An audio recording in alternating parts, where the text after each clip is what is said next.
বন্ধুরা, এই এসিটির সমস্যা হলো কন্ডেন্সার ফ্যান চলে কিন্তু কম্প্রেসর চলে না। এটা একটি মিডিয়া ব্র্যান্ডের 2 টন এসি।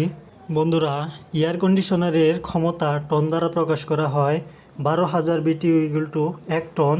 এখানে দেখেন 24,000 বিটিউ ইকুয়াল টু 2 টন। এই এসিতে 410 নম্বর গ্যাস ব্যবহার করা হয়েছে। গ্যাসের পরিমাণ 1 কেজি 200 গ্রাম। বন্ধুরা, 410 নম্বর গ্যাসের রানিং প্রেশার 120 এবং স্ট্যান্ডিং প্রেশার 220। তো বন্ধুরা, এই এসিটির গ্যাসের কোনো সমস্যা নাই। তো কী কারণে এসিটি ঠান্ডা হয় না চেক করে দেখলাম। এই যে দেখেন বন্ধুরা, ক্যাপাসিটর এর নিচে তেল জমে আছে। বন্ধুরা, আমরা বুঝতে পারছি ক্যাপাসিটরটি সমস্যা। বন্ধুরা, এই ক্যাপাসিটরটি লিক হয়ে অয়েল বের হয়ে আছে। এই ক্যাপাসিটরটি চেঞ্জ করে দিলেই এসি ঠিক হয়ে যাবে। ধন্যবাদ বন্ধুরা, ভালো থাকেন।